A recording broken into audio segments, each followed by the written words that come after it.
Hello. It's been many years since the death of my uncle, Aloysius Fluth II, but I've just been told by an old friend that he had a massive hoard of treasure collected during many profitable years. Poor uncle, I did love him so. Apparently he's hidden many valuable jewels around his massive mansion, and if I can but find them, I can get undreamt of riches. A few days ago, I was looking around the mansion and I came across a faded piece of parchment behind some books. Upon closer inspection, the parchment revealed a message confirming that all the rumours were true. To make sure that no one else could steal the secret, I of course burnt the note. Early tomorrow morning, when all is quiet, I'm going to enter the forbidden house and find the 10 jewels to get wealth beyond the dreams of mortal avarice. This is from the game House of Adventure, from Graphic Adventures for the Spectrum by Richard G Hurley. Shall we begin? As we have said, this is from Graphic Adventures for the Spectrum 48K by Richard G Hurley, published by Micro Press. The original cost of this book was £5.95. Published in 1984. So, the idea of this book, you've got 7 adventure games, which are all different, but have a theme of being graphical. We'll see here we're loading a thing called Char, then a thing called Adventure. So each program isn't just a game in and of itself, it introduces a new technique. So the first game is House of Adventure, which comes in 2 parts. It is very long and it only just fits into the 48K machine. The first part is the user-defined graphics. The second part is Adventure, which is the actual game. Once I loaded it, I used some poking and peeking to see what the actual free memory is. So after loading everything and running the program, we only had 2,697 bytes of free memory left. That's with my minor amendments. The program was 30,836 bytes long, and we had 1,510 bytes of variables. Not many variables, you would think, for a text adventure. Extensive uses of poking and of data. So the book notes, one problem often encountered when writing large adventure games is the lack of available memory, or RAM. Any program that uses a lot of arrays or numerical data will use up memory very quickly, with each numerical value requiring at least 7 bytes. In the case of arrays, it is difficult to economize, but there are ways of doing it. So, for example, you can assign a number to a variable. So if you're always using 126, you say Z is 126 and use Z instead. That saves a lot of space. 0 is used an awful lot. You can save a lot of space with 0 by replacing it with not pi. And memory can be also saved by reducing large quantities of numbers with the string and then the val function. So replacing the literal 12 with val quote mark 12 close quotes. And you can save. By using these techniques in this program, Mr. Hurley, or possibly Dr. Hurley, he was head of the Computer Studies Department at Hurstpierpoint College. You save 6K memory, so it really does make a difference.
that lovely?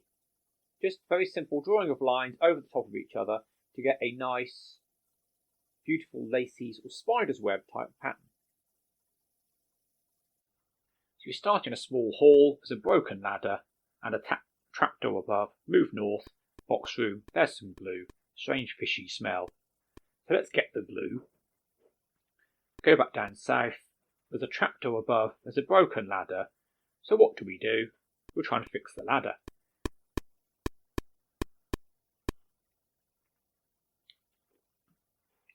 One thing you may note, we can't fix the ladder because we don't have the ladder. We don't have the standard clicking noise, it's a little beep. Also, the game doesn't work with input. In fact, there's a rather complicated system where it builds up the string based on in keys, which supports brackets and not brackets, backspace and enter and whatnot. It's a bit of a faff, but it does work quite well. It means you also can't put stop into the keyword stop to break in. So now fix the ladder. And now we climb the ladder. To success, we find the trapdoor which opens and we go through. We're now in a very tiny room with a large iron door barring the way east. In the wall on the left is a golden tablet with holes in it. So for now we'll go back down again. That's where we're going to put the jewels in order to win the game. So that's where we need to put the stuff. I didn't realise at the time that the jewels you carry do not count against your inventory. You can carry, I think 8 or 9 items, but the treasures don't count. And you will not see your treasures in your inventory. It also won't tell you the score either. Bottom of some stairs, there's a match on the floor. The stairs aren't safe. Here we go, there is a corridor with a hammer, with a study with a magnifying glass on the floor.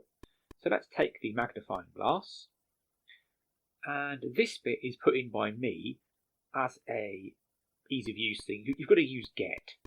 What is confusing is after you get the glass, it says you take the glass. You cannot use the verb take, which is slightly irritating. The standard in adventure games is either get, take, or pick up, and you try and work out which one you've got. We've got a magnifying glass, we've got a hammer. So back into the bottom of the stairs. The stairs aren't very safe. In a kitchen, there's a knife on a chair. Move east into a storage room. There's an iron key on the floor and a stone slab. So inscription on the slab is too small to read, so we're going to use the magnifying glass to read the inscription.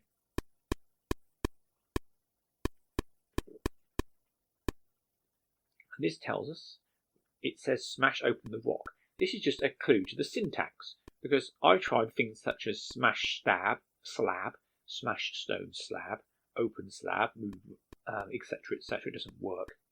Get the ruby, first of our treasures. I'm going to get the iron key.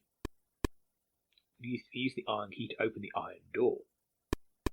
So I decided I don't need the hammer anymore, so I'm going to leave the hammer here. And I get a nice little animation. I was dropping the hammer. If you note, the clock at the top is real time off the original video. There will be big cuts, as with these text adventure games, anything you type in, you always think, oh, I've got all the bugs now, and you haven't really. So here I'm going to try and drop the magnifying glass.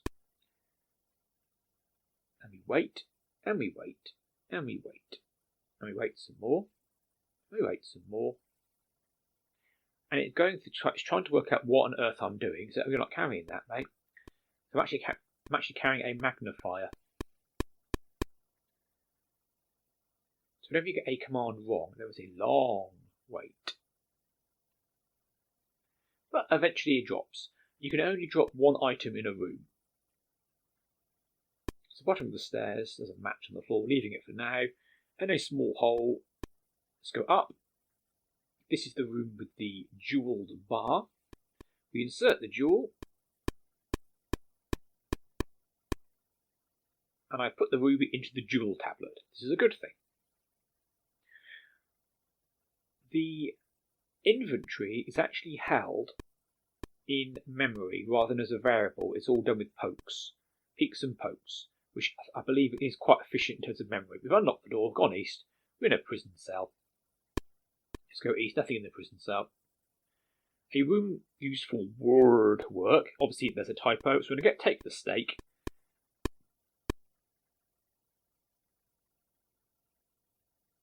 No, you can't. You're going to get the stake. You can't use take. Get the stake. Thank you. Let's go west. Into this prison cell. West again. What could a wooden stake be used for? You can't eat it. Let's go down. Bottom of the trapdoor. We go north into the fishy room that smells with boxes. That's not very nice. I'd tidy that up. It will reduce property values. Let's head west.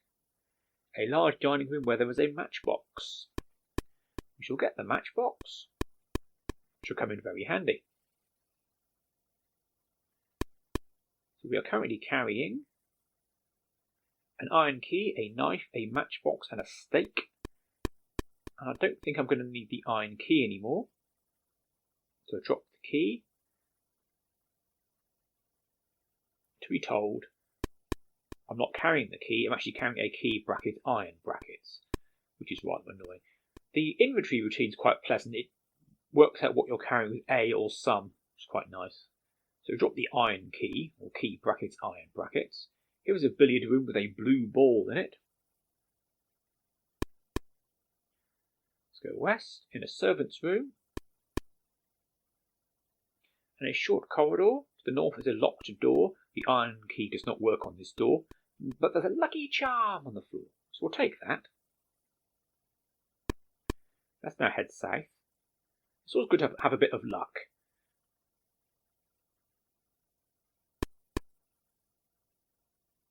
Now in the servants' dining room, there's a crack in the ceiling suggesting a trapdoor. So you can enter help for clues. It gives you an anagram, mixing, which will stress the first stage for getting through the trapdoor. And that's an anagram for examine wall. And if you examine the wall, you will find a bell push. So if you push the bell, it won't work, because that's not the right command it wants. It is very, very fussy about what it wants, which is a bit of a shame. You have to press the bell. The strings it wants are encoded as the ASCII character in numbers. So as you're typing it in, you don't actually know what you have to do. You could work it out, but you don't know. So they've tried their best to make it a bit of a mystery. There's a torch on the ground. We'll have that, thank you. With adventure games, you really want to get everything you can. That's why they put an inventory limit in. And there's nothing in here that kills you for having the wrong item. Back in the study, this is where we found the magnifying glass. Let's now head south. Bottom of the stairs, there's a match on the floor. So we'll take the single solitary match. And now we're going to go up the stairs. The first thing for help is I need something lucky to get up those stairs. Because we've got a lucky charm. Without the lucky charm, going up the stairs is risky. As in, you won't die, but it will reset the game for you. I've only managed to die here once, and that's you'll see why in a second. So radio receiver on the ground, which could come in handy, if you can spell it. There's a fireplace set into one wall. So what would you do with a fireplace? You'd light the fire. But again, this is one of those ones where you have to guess the exact string it wants. Light fire, light coal, none of them work. So what you have to do, obviously, is use the match with the matchbox and say, strike match.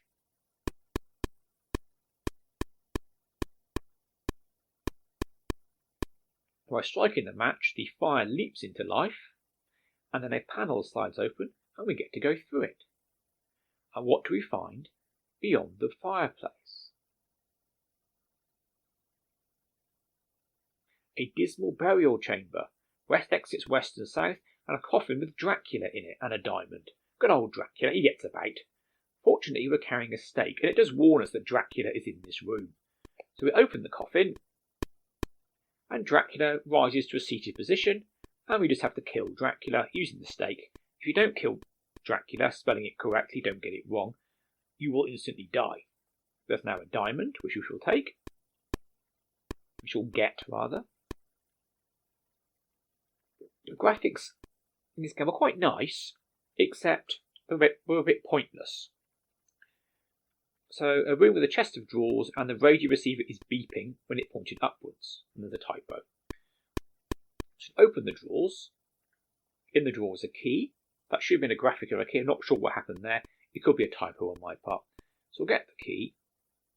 So our receiver is beeping loudly when it pointed upwards. So if we look up, what do we find? Create a pearl. Is a pearl something to do with a radio? I don't know. It's very mysterious. I've heard of radio crystal radios, but not pearl radios, unless it's a brand of radio. It's a various radio stations called Pearl, but essentially we're inserting the jewels now into the tablet, which is the pearl and the diamond. So that's now 3 of them. So now go into the prison cell, and here we're going to look up as well, because this room was empty before. But looking up, there's an emerald hanging from the ceiling. You think you noticed that, but obviously we didn't. You got the emerald, which is nice. Back in the room. Again, I was more concerned about inventory management, so I was making sure to always insert the jewels into the tablet. Yeah, the graphics, it tells you where the exits are. It tells you what's in the room. It tells you what the objects are, so you don't actually need the graphics at all. They could have saved memory by not telling us about exits, because you can see, apart from up and down, because you can see south and west on the graphic. Now, whether you need a bit of help to know what the objects were. For example, would that be a ball? Would that be a crystal ball? Would that be a nut? We'll take this blue billiard ball. It's bound to be important. Hint: it isn't important. Or at least it's not in the version I typed in. Let's now go north. There's a locked door. We're now carrying a gold key. So with the gold key, we can unlock this door, which reveals a staircase going down. A slimy cave where there are some batteries on the floor. We'll get the batteries.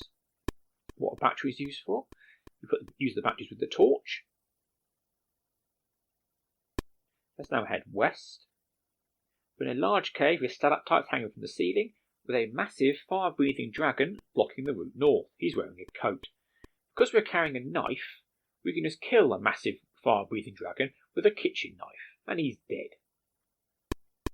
And after you eventually work out the command, you get to examine the dragon. You find he has a jewel of amber in his pocket, and you can take that instantly. He does it for you, which is quite nice. We're now in a Stone Age computer room with a ZX Spectrum in the corner, connected to a monitor. Obviously, we want to get a Spectrum, because Spectrums are brilliant.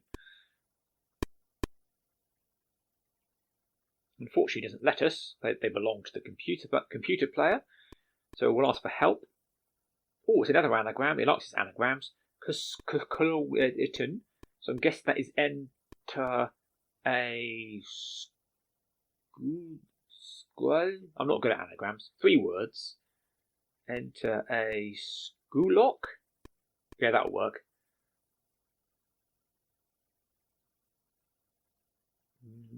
The longer it waits, either it's going to crash. I've had multiple crashes. You have to fix those as you go forward. So now I'm going to look at the screen. Because look monitor doesn't. We have to look at the screen, and it says, quite simply, press enter. So all you need to do is press enter, and then the magic of Sinclair happens. A piece of platinum appears, and we take it. Lovely. You don't get that with a Commodore. If it was a Commodore, it'd be a piece of brown poo. But Sinclair, that's a classy computer. So, let's head north. Let's go east first of all. We're in a damp cave with a mattress. Exits are east, blocked by earth and west. Can't do much in here for now, so let's head out of here. Let's go north. What's up here? A pitch black room, we can see nothing at all. So we'll light our torch. Because we've got a torch, we've got the batteries, it'll just work. You should now see what's going on. A large cavern with a seemingly impassable chasm because it is safe. So you can't cross the chasm. So let's head up. There's some more stuff we're missing. We can't cross the chasm, and there is earth to get by. Also, we've not been up that ladder yet. There's a ladder we press the bell to get to. We're now 40 minutes in. So let's explore some more. East-west passage. This is where we found something earlier. In the study room. This is where the magnifying glass was. A ballroom with a plank on the ground. So we'll have this plank, because we can use the plank to cross the chasm. Let's look up in case there's something dangling from the ceiling. There are chandeliers. One of them could be a jewel. And there isn't of anything of interest, which is fair enough. Now in a small room with a wooden floor, with an iron spade on the ground. We'll take that, thank you. A little bit of animation. Can we go further east? We're back in the ballroom. I thought that these exits were broken. In fact, they're not. They're meant to be that way. It's meant to be a bit confusing. East-west passage. We're now going to head back to this room with the servants' dining room. There's a trap door above us. We're going to go up the stairs. Up here is an attic room with a deep pit in the centre of the room, and inside the pit is an opal. We can't reach it because it's too far down the pit. And here again, we need to work out what we need to do. Multiple attempts to do it. We're going to jump into the pit. We jump into the pit. We fall down the pit. On the way, we grab the opal, which is good. Are we going to die, though? No, we land on a mattress, which is a bit of luck, because this is where we're trying to get to anyway. We're back in the damp cave. I can now dig the earth because I've got the spade. So you have to type dig earth, not just dig.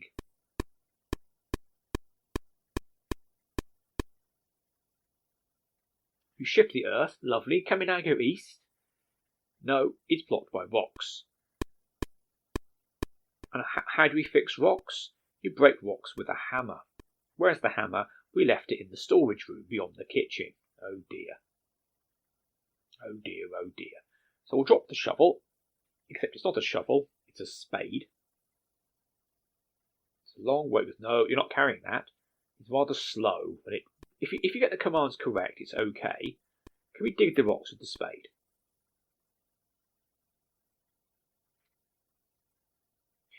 Nope. What it tries to do, the message is that it has a couple of messages. It knows if it doesn't recognise what you're doing, rather than saying you can't, oh here's the chasm, a plank spans the gap.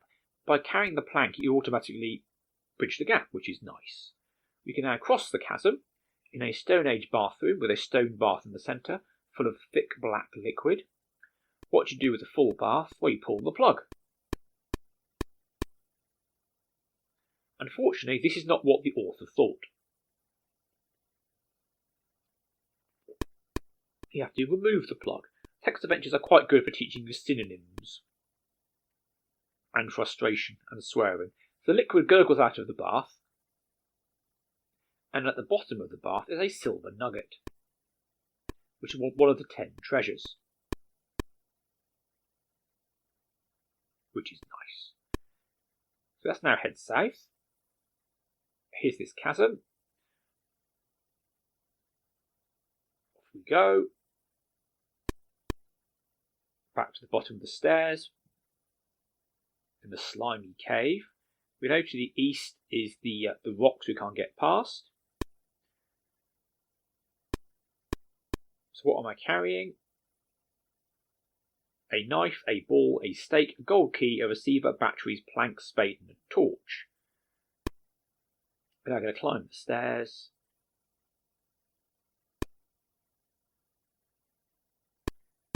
Let's drop this gold key. At least I know how to refer to it. It's key brackets, gold brackets. That's how everyone talks.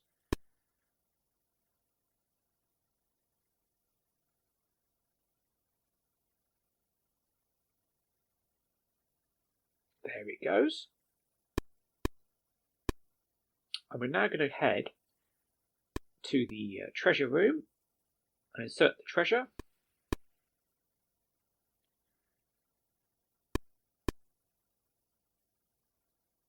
Here's this box room. Up we go. Excuse me. So every turn it checks, have I won yet? Which is a little bit wasteful because you'd only have won after inserting jewels.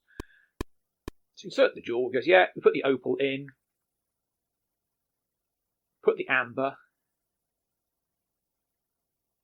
the silver nugget, and the platinum, which is all rather lovely.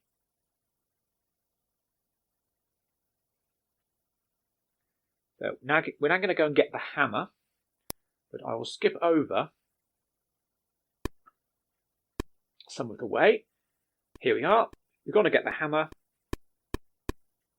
This is the room at the end of the storage.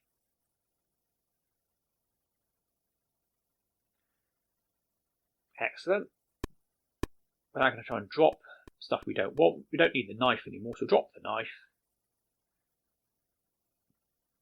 This video is quite long because every so often you realise you had a typo and it will just crash. You have to work out which line you got wrong.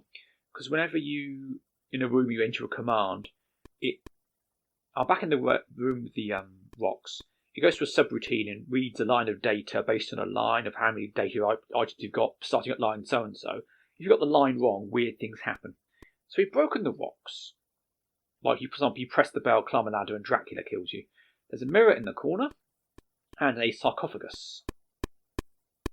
And this sarcophagus took me a long time to open. See, there's a big gap there, because whenever I opened the sarcophagus, nothing would happen, because I was poking the wrong flag in memory, which is a bit of a problem.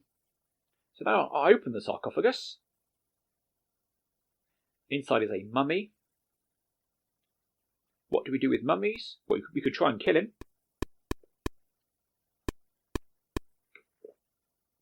So how can you kill something which is already dead? Although we killed Dracula.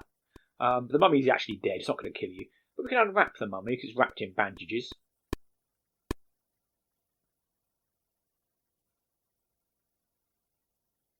There's a gold bar. We like gold. Gold is nice. So now we're going to go and put the treasure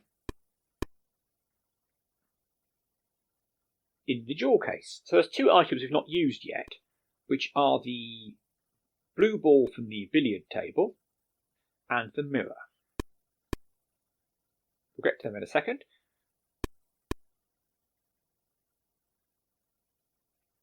So first of all, we'll put the treasures in the thing and see if we've won yet. Here's the fishy room. I'm not sure why it's the fishy, unless they're making the fishy smells because they made glue in there, possibly out of fish bones. Very mysterious. So let's insert the jewels into the tablet.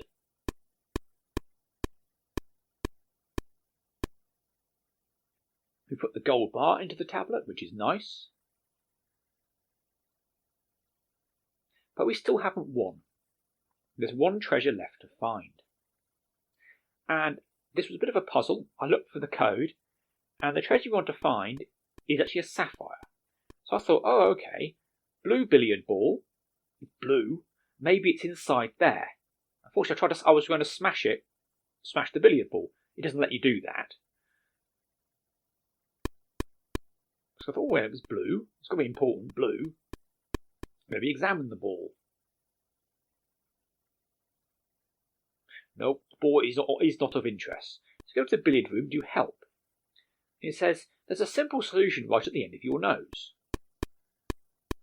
It's a bit obtuse. So looking at is it something to do with the billiard table? It is not. And I thought, okay, what am I carrying? I wandered around some more, looking for things. It's at the end of my nose. Thought, well, what am I carrying? I've got the billiard ball, I've got the mirror. Are they in some way connected? A ball, a hammer, a stake. I thought I could smash the ball with a hammer. You can't do that. Then I went through, okay, I was getting annoyed then. So I went through the code looking looking at stuff. So I tried to look in the mirror to see if that was useful. And it doesn't support that. Eventually I saw some interesting things, but I was trying things such as smash the mirror. Maybe the sapphire is in the backing of the mirror. It could be. There's a certain logic to that. Maybe I can't smash the mirror, you need to break the mirror. So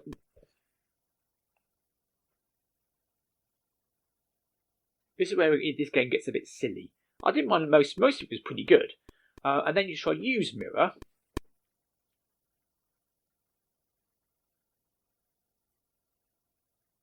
And the sapphire is at the end of my nose. Surely I'd have noticed a jewel on the end of my nose, unless it's a magic mirror or something. This is nothing at all to do with a billiard ball either, unless I've typed it in wrong. There's just, you seem to be walking around with a sapphire on your nose, not noticing it, which is rather odd. But the important thing is we found it. This means we can now insert the final jewel and then win. Here goes the sapphire, and we get a nice proper victory screen. Look at that. That's rather lovely.